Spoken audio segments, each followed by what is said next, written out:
आज 1 तास अगोदर त्यांनी पत्रकार परिषद रद्द केली आणि त्यांनी एक पोस्ट जी लिहिली त्यात एक महत्त्वाचं वाक्य असो, मराठा आरक्षणाच्या मुद्द्यावर ते समाधानी नाही आहेत का? कालची जी त्यांची पोस्ट होती ती अत्यंत महत्त्वाची होती। मराठा आणि ओबीसी यांच्यामध्ये एका प्रकारची दरी निर्माण होईल। आता एक मराठा आरक्षणाच्या मुद्द्यावर नारायण राणे पत्रकार परिषद घेणार होते आणि कालपासून त्यांच्या पत्रकार परिषदेचा मेसेज हा सोशल मीडियावर म्हणजे न्यूज माध्यमांसाठी असलेल्या व्हॉट्सअप ग्रुपवर तो फिरत होता आणि आज 1 तास अगोदर त्यांनी पत्रकार परिषद रद्द केली आणि त्यांनी एक पोस्ट जी लिहिली त्यात एक महत्त्वाचं वाक्य असं होतं की जात धर्म आणि राष्ट्र या म्हणजे मी तुम्हाला वाचून दाखवायला हरकत नाही पण आता ते अवेलेबल नाहीये आपण कनेक्टेड असल्यामुळे मोबाईलवरून। तर हे लिहिण्यामागे त्यांचं काय कारण की त्यांनी पद हे लिहिलं होतं म्हणजे मराठा आरक्षणाच्या मुद्द्यावर ते समाधानी नाही आहेत का, तर त्यांची भूमिका काल परवा परत तीच दिसली। तर त्यांना आता कुठल्याही पदाची आस नाही किंवा मराठा आरक्षणाच्या मुद्द्यावर ते आक्रमकपणे भूमिका मांडतील, कारण या आरक्षणाच्या मुद्द्यावर वेगवेगळे राज्य सरकारमध्येच किंवा महायुतीमध्येच अत्यंत वेगवेगळ्या भूमिका आपल्याला पुढे दिसत आहेत। छगन भुजबळांची भूमिका आपण पाहतोच आहे। नाही मनोज एक क्वाइट क्लिअर आहे, कन्सिस्टंट। नारायण राणेंचं एक नक्की आहे, 2014ला 16 जेव्हा पृथ्वीराज चव्हाणांनी त्यांना कमिटीचा अध्यक्ष केलेलं होतं तेव्हापासून मी त्यांचा ह्या संबंध इश्यूवरचा काय अभ्यास आहे, त्यांनी केलेले रेकमेंडेशन्स काय आहे त्याचा मी अभ्यास करतोय, त्यांच्याशी सतत बोलतोय।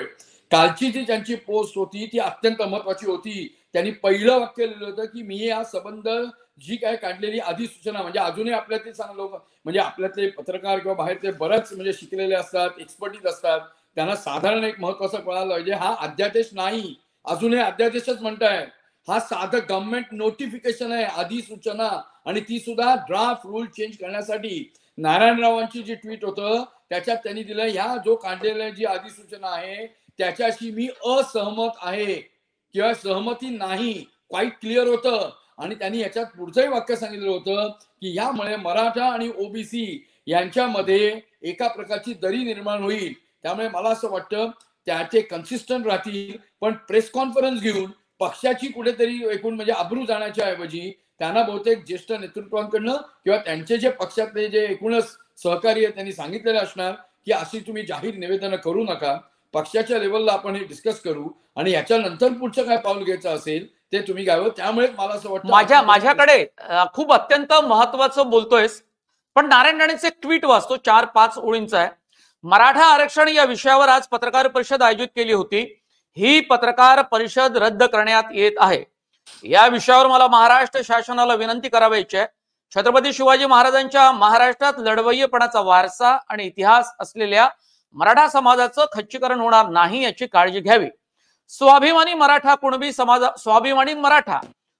समाजामध्ये समाविष्ट होऊन आरक्षण घेणार नाही, याशिवाय तसे केल्याने इतर मागासवर्ग म्हणजेच ओबीसी समाजावर अतिक्रमण होणार आहे। या सगळ्या नाजूक प्रश्नांचा महाराष्ट्र सरकारनं सखोल विचार करावा। महाराष्ट्रामध्ये मराठा समाजाची संख्या 32% म्हणजे 4 कोटी एवढी आहे। कोणत्याही पदापेक्षा जात धर्म आणि देश महत्वाचा आहे एवढंच मला सांगावसे वाटते। आणि त्यांना मग वेगवेगळ्या कॉमेंट पण आले आहे की ओ साहेब कुणबी म्हणजे काय खालची जात नाही वगैरे वगैरे, ते आता ते वेगवेगळ्या कॉमेंट्स आपल्याकडे येत आहेत। तुझे काही महत्वाचं बोलत होतास की पक्षाकडून असं सांगण्यात आलं असावं की या संदर्भात आपण भाष्य करू नका, उगाच संभ्रमाचं वातावरण निर्माण होईल, आपण पक्षीय पातळीवर बोलू शकतो। संजय ऍब्सोल्युटली मनोज, मला तेच म्हणायचं आहे, लुक ॲट म्हणजे दोघांची सिमिलॅरिटी बघ।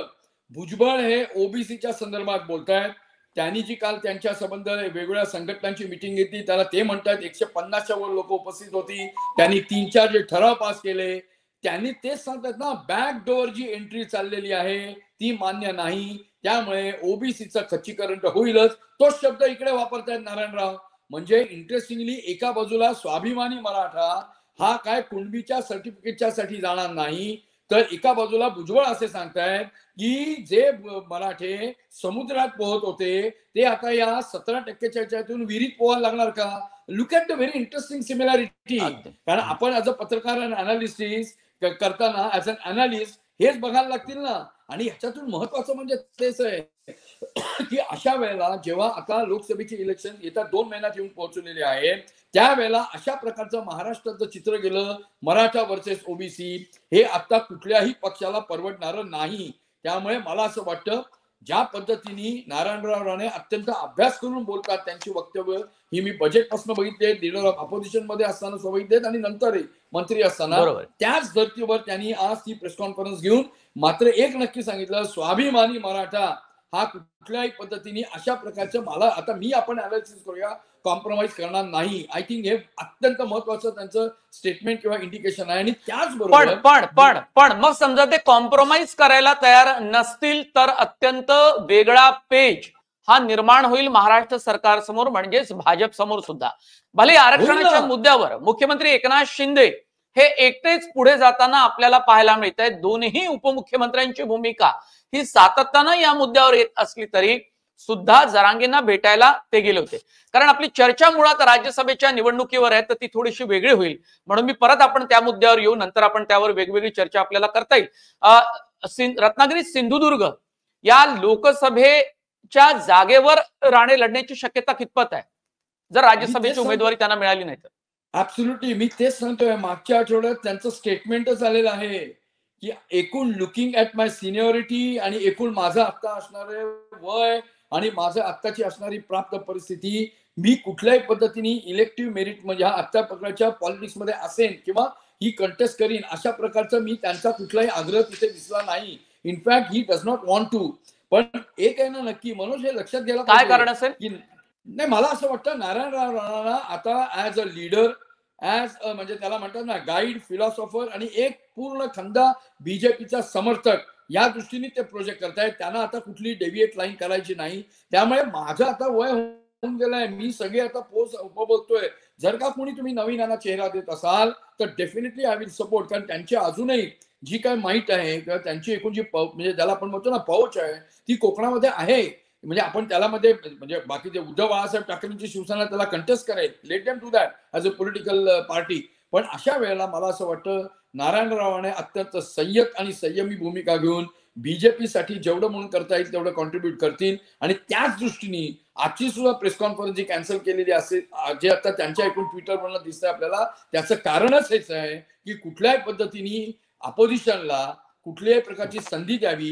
हे जे मतमतांतर किंवा पक्षात म्हणजे महायुतीमध्ये कुठेतरी डिव्हिजन होत आहे हे दाखवू नये. येत्या काळात इलेक्शन असल्यामुळे मला असं वाटतं तो अत्यंत घेतलेला वाईज निर्णय